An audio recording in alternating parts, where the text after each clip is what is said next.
규제 시장 전과 규제 후에 시장의 상황들은 어떻게 움직이고 있었냐라는 것들을 우선 좀 말씀을 드리도록 하겠습니다.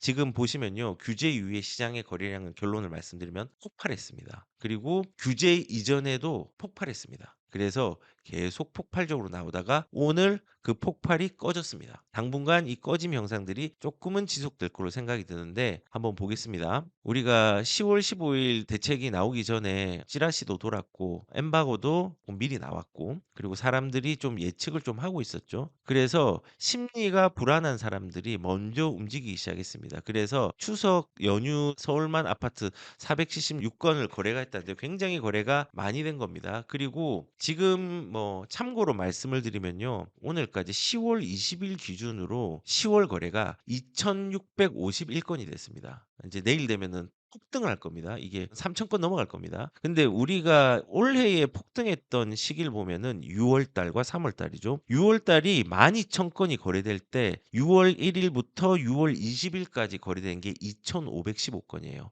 지금 얼마라고요? 10월 달은 2,651건 넘어섰죠. 10월 달이. 3월 달에도 토호제가 풀리고 난 다음에 재지정되기 전까지 거래량들이 폭발을 했습니다. 그때 2,058건 나왔습니다. 그리고 3월 달에 거래량 10,000건 정도 나왔어요. 자, 비교를 해 보면은 올해에 지금 거래량이 가장 많이 나오고 있는 시점이 지금입니다. 얼마나 거래가 많이 되었는 줄 알겠죠? 그렇게 거래가 많이 되니까 거래는 집값의 결과물이라고 좀 얘기를 했어요. 그러니까 토제 직전에 뭔가 인제 신호가 오니까는 4 개월 새에 3 억이 뛰었다. 토제 직전 강남, 광진, 성동, 분당 신고가 러시가 일어났다. 그래서 자영동에 현대홈타운 구차가 있거든요. 그 전용 8위 타입이 이번에 18 억에 4 층이 계약이 됐습니다. 근데 이게 석 달 전 정도에는 15 억에 거래가 됐거든요. 그러니까 3 억이 오른 거예요. 그다음에 양천구의 신월동에 보면은 레미안 목동 아델리체라는 게 인제 신정 뉴타운에서는 대장 아파트죠. 그 아파트가 5구 타입이 이번에 10월 달에 한 15억에 거래가 됐어요. 근데 이게 6.27 대책 발표가 났을 때 6월 달 정도에 직전에 난 게 거래가 14 억에 거래가 났거든요.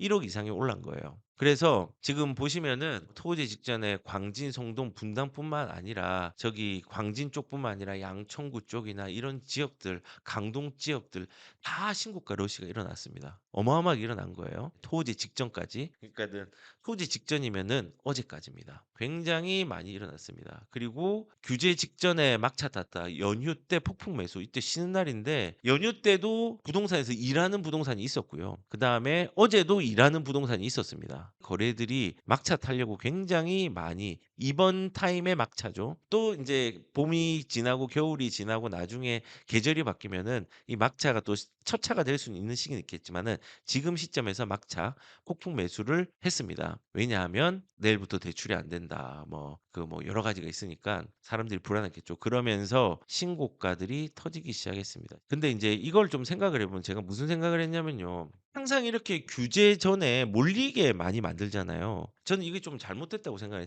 규제를 하지 말고 오히려 완화 정책을 하면서 사람들이 이렇게 심리를 안정을 시켜야 돼요. 불안하니까 이런 거군요. 미래의 불확실성, 불안함, 규제가 언제까지 될지 모르고 규제면은 내가 집을 못 산다는 불안감 이런 것들을 기한을 정해 두고 이렇게 해 버리니까는 사람들이 인제 무서운 거죠. 토호제 같은 경우는 어쩔 수 없었죠. 최소한 5 일이라는 시간들이 필요해 가지고 오늘 지정을 시작을 했지만은 요렇게 되니까는 문제가 굉장히 많아지기 시작했습니다. 어떤 문제가 많아지냐? 사람들이 확 몰립니다. 확 몰려. 과거에 임대차 입법 때도 시행 전에 사람들이 엄청나게 몰렸거든요. 몰려 가지고 임대차 입법이 2020 년도 7월 달에 시작됐잖아요. 그때 딱 시작되기 한 달 전부터 가격들이 엄청 오르기 시작했어요, 전세가가. 딱 이렇게 불안감 심리를 조성하니까는. 그래서 이렇게 하면은 거래가 몰리면서 실질적으로 시장에 안 좋은 시그널을 좀 미칠 수 있다라는 게 인제 말씀을 드리고 싶습니다.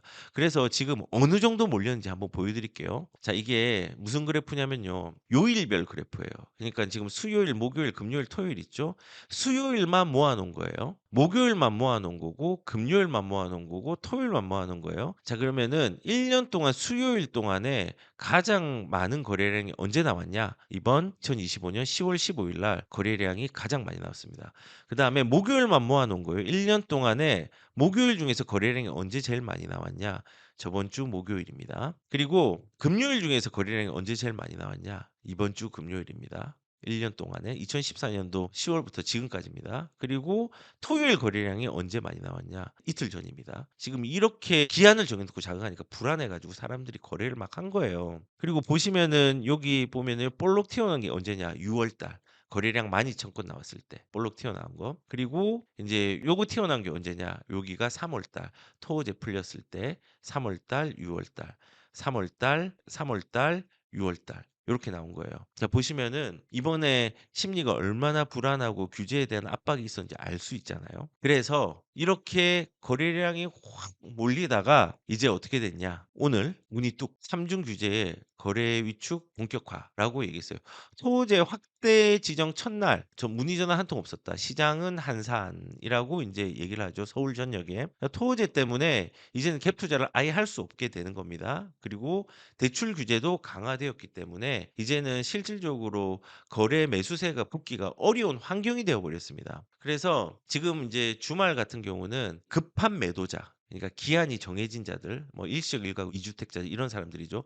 급한 매도자, 그다음에 서울에 진입을 갈급하는 자들이 결합이 되어서 매칭이 많이 이루어졌습니다. 이번 주말에 5일 동안 5 일장 동안. 근데 저는 지금 이제 냉랭해질 겁니다, 쪼끔 당분간은. 근데 이 매칭이 되지 않은 물건들 아직 있습니다. 모든 물건들이 100% 그렇게 급매로 나올 수 있는 물건들이 다 소진된 건 아니거든요. 그래서 당분간도 이런 급매들이라든지 가격을 낮춰서 나오는 물건이 있을 수 있고, 거꾸로 신고가도 이렇게 나올 수 있는 어떤 구간들이 지금 형성되어 있다고 저는 생각이 듭니다. 그래서 지금 시장의 상황이 매수하기에 굉장히 까다로운 요건이잖아요. 조금 비싸게 나올 수 있는 물건들은 현금 여력에 있는 매수자들을 만날 경우에 그렇게 할 수 있는 거고, 그리고 이제 매도자 입장에서 굉장히 지금 급한 사람들 있잖아요. 그런 사람들의 물건들이 나오면은 이제 싸게 시세가 형성될 거고, 요런 부분들이 막 분주하게 막 왔다 갔다 하면서 좀 나올 거라고 저는 생각이 듭니다. 그래서 오늘부터는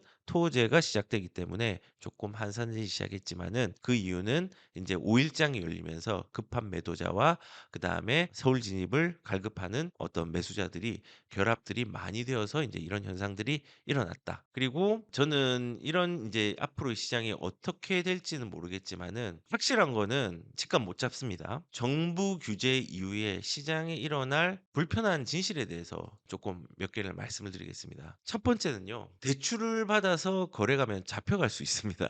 물론 대출 받는 사람들 다 잡혀가는 것들은 아니지만요. 경찰 집값 띄우기 등 부동산 범죄 150 일간의 특별 단속을 착수를 하겠다라고 얘기를 했고요. 그리고 이런 전담팀을 841 명을 구성을 했다고 합니다. 그래서 이런 부분들이 뭐냐면요. 수사를 하겠다는 거잖아요. 근데 여기 보시면은 대출받아 집 샀다고 수사? 물론 모든 대출받은 사람이 수사를 받는 건 아니지만은 뭔가 의심되는 사람들. 하지만 예전에도 문재인 정부 시절에도 의심되는 건들은 많았지만은 처벌받은 건수는 한 건도 없었습니다. 근데 이게 뭐 총리 소속 부동산 불법 행위 감독 기구를 설치를 확정하고, 그리고 지금 기구를 해서 특별 기구로 운영을 한다고 했죠. 그런데 여기 보면은 해외에서도 되게 찾기 힘든 부분이다. 뭐냐면 이런 수사권들 있잖아요. 부동산 거래를 한정해서 조사하는 단독 기구는 해외에서도 굉장히 찾기 힘든 부분이라고 얘기를 합니다. 그래서 물론 취지는 뭐 집값을 띄우거나 뭐 이런 사람들을 잡기 위해서 우리가 수사권을 발동을 한다고 하지만은, 사실상 제가 저번 시간에도 말씀을 드렸지만요. 실질적으로 이런 그 집값을 호도하기 위해서 통계 조작을 한 데가 어딥니까?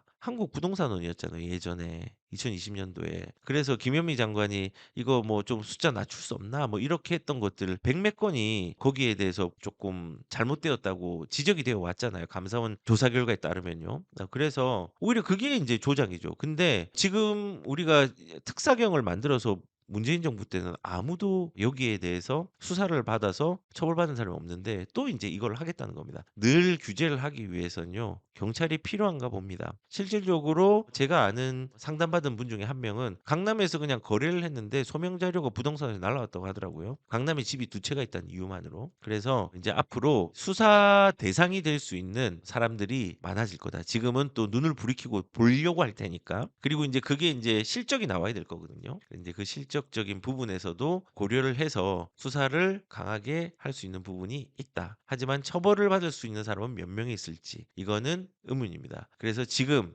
이제 앞으로 일어날 불편한 지시 중에 하나가 대출받고 거래를 하면은 의심받고 수사받을 수 있다. 그리고 이제 앞으로는 부동산 거래하는 사람은 잠재적 범죄자로 취급할 수가 있다. 규제 이후에 일어날 불편한 진실입니다. 그럼 범죄자 취급하잖아요. 특히 저 같은 사람은 범죄자죠. 다주택자니까. 얼마나 나쁜 사람이에요. 저도 세입자들하고 얼마나 지금 사이좋게 잘 지내고 있는데 세입자들이 고쳐 달라는 고쳐 줬고요.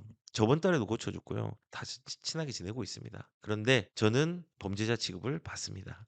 어쩔 수 없죠. 사회적 관념이 그러니까. 아무튼 첫 번째의 불편한 진실은 범죄자 취급을 받을 수 있다. 대출받고 거래받으면 잡혀갈 수 있다라는 겁니다.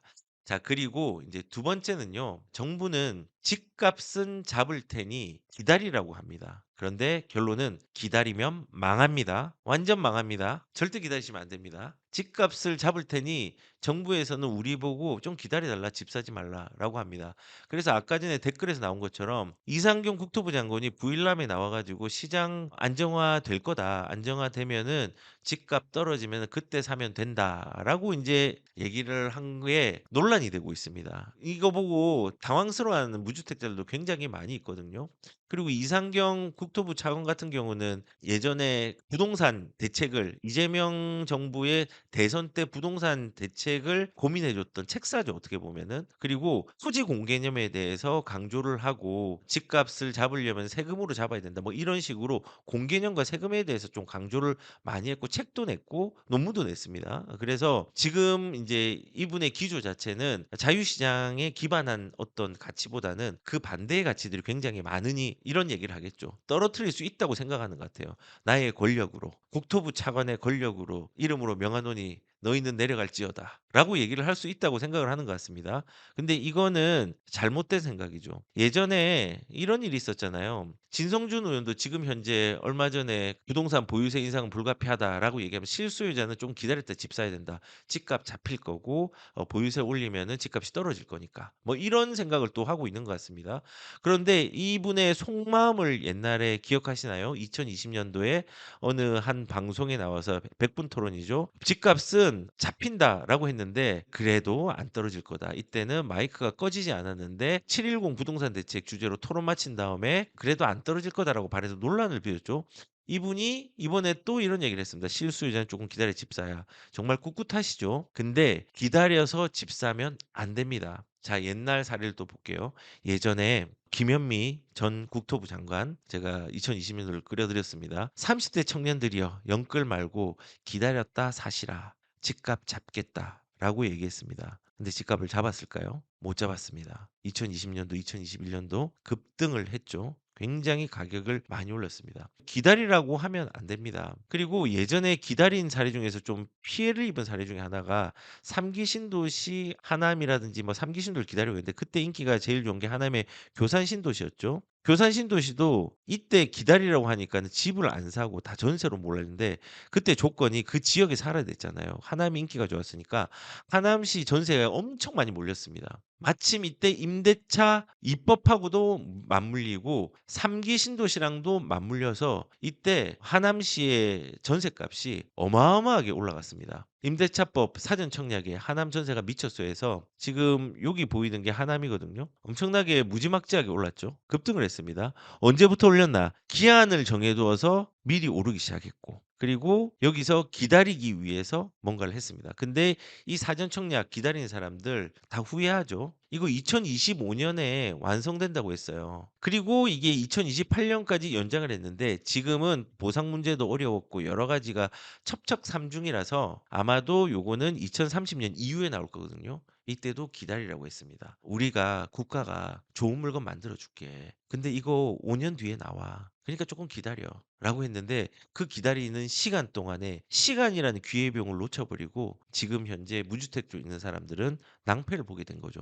하남에서 전세로만 살고 있는 사람들은. 그래서 다시 말씀을 드리지만요. 규제 위에 일어날 불편한 진실 중에 하나가 정부는 지금 집값 잡을 테니 기다리라고 합니다. 차관도 그렇고 의원도 그렇고. 하지만은 기다림의 결론은 우리가 과거에 경험한 것처럼 아쉬운 결과가 나올 수 있습니다. 자산이 상대적으로 축소되는 아쉬움들이 있을 수 있습니다. 그러니 특히 무주택자들은요. 정부의 방향성이 내 미래의 방향성을 보장해 준다고 생각하지 마십시오. 그러면은 큰일 납니다. 그리고 이분들은 집값을 떨어뜨린다고 하고 고가 주택들도 낮출 거라고 하지만요. 못 낮춥니다. 실질적으로 그분들이 집을 가지고 있는 것들을 보여드리기 잘 안 보이는데 제가 오늘 정부 공직자 윤리위원회 공고 그러니까는 재산 등록 현황들을 조금 많이 살펴봤어요.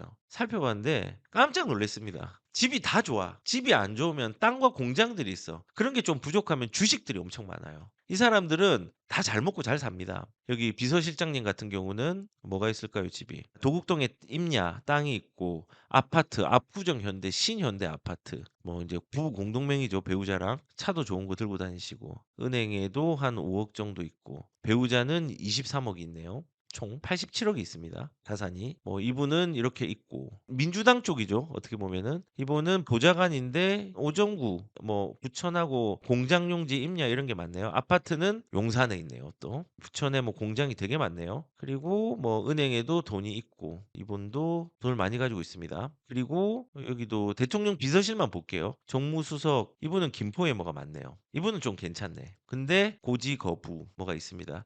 빼돌린 게 분명히 있을 겁니다.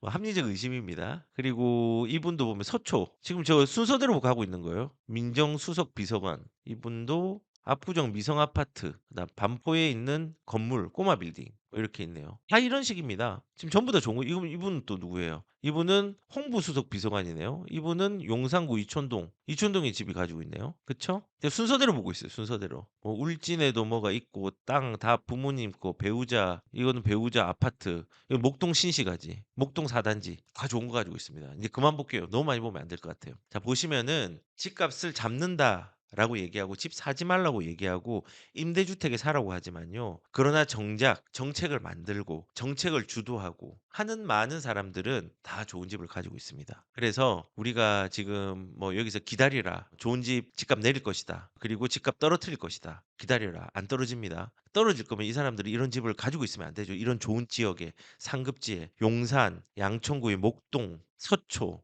강남, 압구정 다 이런 데 가지고 있잖아요. 대통령 비서실입니다.